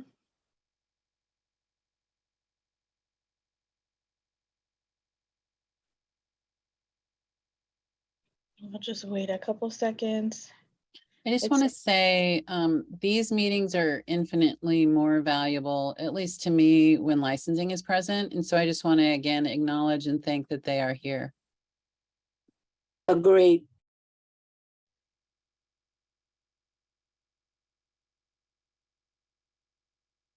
Yeah, it feels better to be able to get an answer to some of these things than to hear, we'll take a note of that.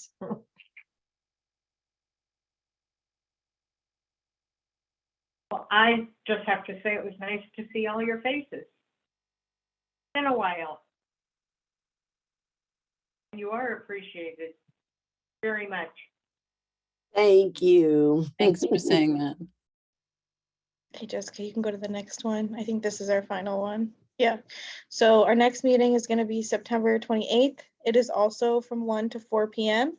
And as we discussed, that will be on the rulemaking petition process. So there'll be a presentation from Tyler Farmer from DCYF. And then there'll be the opportunity for you guys to develop some recommendations on how we can improve the statewide licensing process through any changes to the rulemaking petition process. Can So I I just just want- say ahead. real quick, I'm a little disappointed by the attendance here today. I'm appreciative of everybody that's here, and it's hard, but I'm wondering if there's a better way to blast this information out to the field and let them know that this important work is happening. I don't have a suggestion on how, but I'm hoping that there can be some real thought behind how to inform everyone. I have a suggestion. Because all the emails that come out look the same. They're in that form, whatever. And I think there should be call outs, and maybe even in the subject line, important feedback. And then the first thing, where it's, because it always looks the same. And at some point it becomes like, well, half the time it's got something good, other times not so much. I'm really busy. I'm going to push this to the wayside. I'll come back to it. And then you forget to come back to it.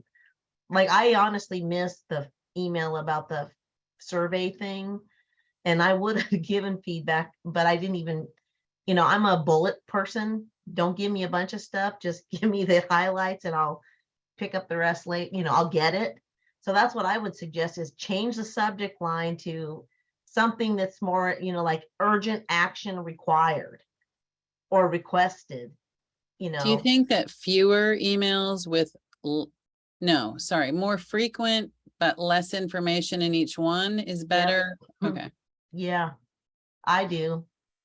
But that's just me, because usually if it's an email with a lot of stuff, it's like too much for me to handle. We're busy. We have full-time jobs.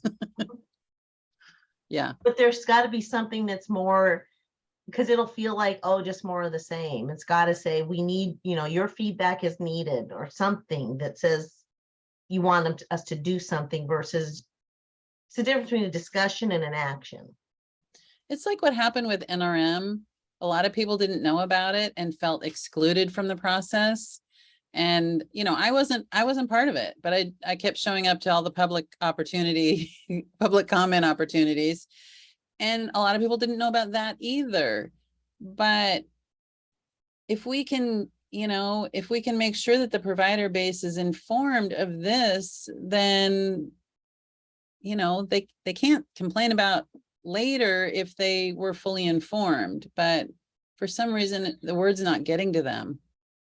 Yeah, I want to share. Sorry. Oh, go ahead. Susan. No, go right ahead. Yeah, I want to share that this is my second time attending these meetings, and they are very informational. It has helped me a lot. And from the first meeting that I attended, I shared, or kind of summarized what I heard from the meeting, and I shared to other providers, to other local providers. And I asked them, like, what do you think about this and that? And they were making a lot of comments and pros and cons of like everything.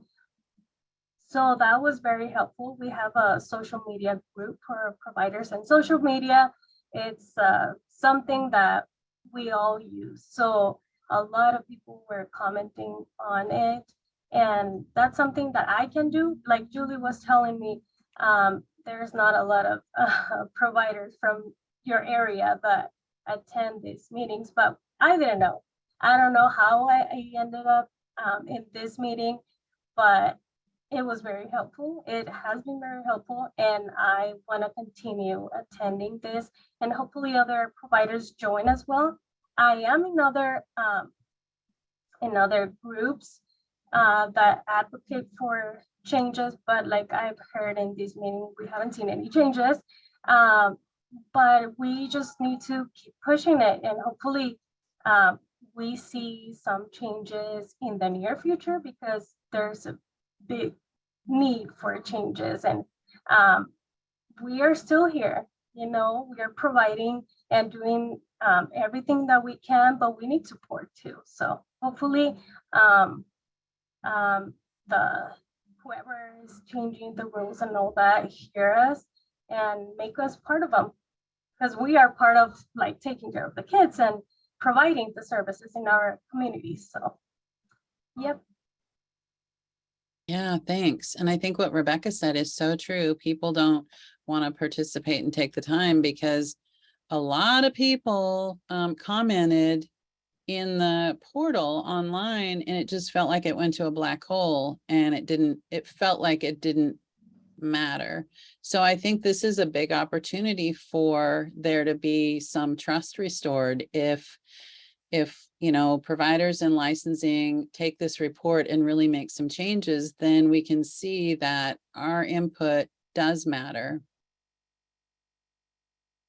I was just going to say too, if you reached out to like Julie at WCCA or Angie or myself or Sandra with the Seattle Greater, the Child Care Business Coalition, we could say, hey, it's really important you come to this meeting because of these things, so then people can perhaps prioritize this other than if they're subbing in centers, which is also a real issue right now.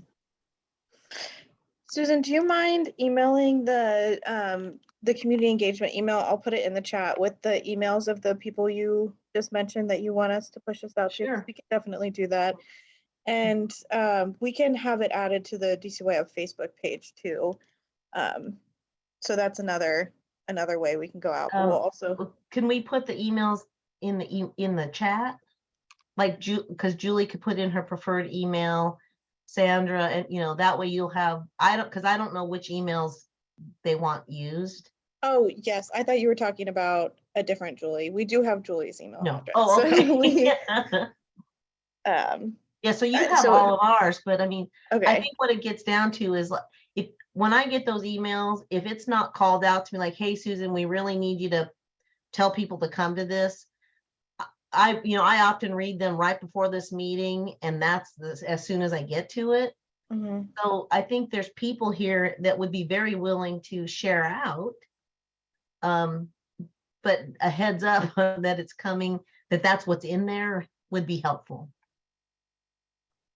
Okay, sounds good. So you're saying that just for like times when maybe they're going over the recommendations, not like for necessarily our next meeting.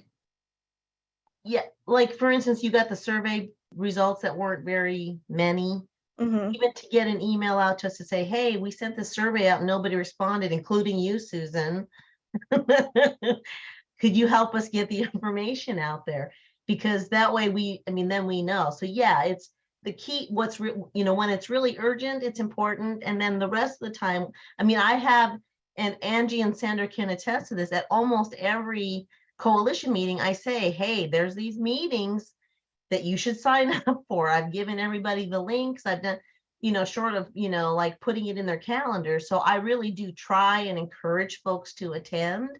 But because we're busy, mm-hmm. if we know when they're really important to attend, that would be good. Okay, great. Thank you. That's good feedback for us.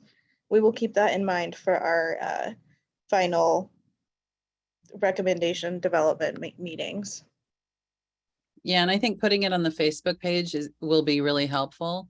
Maybe if you're able to put it up twice, like one with advance notice and then one maybe day before.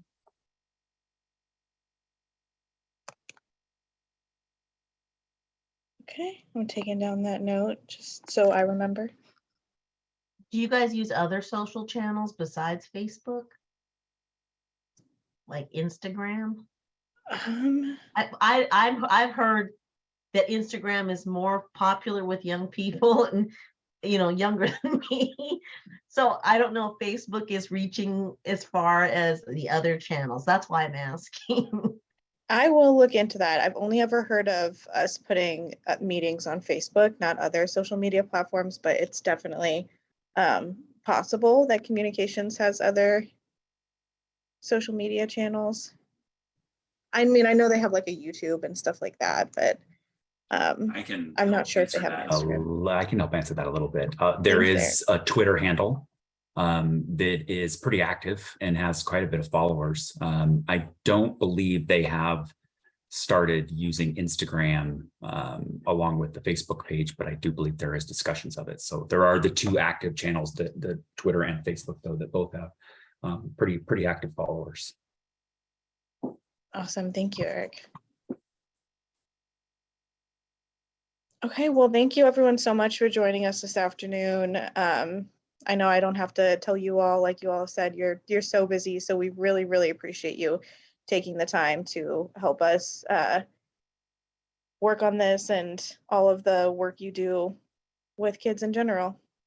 So I hope that everybody has, I said I was going to get you out of here early. It's only 6 minutes, but there's 6 minutes for you. So have a good afternoon and we will see you September 28th. Thank you.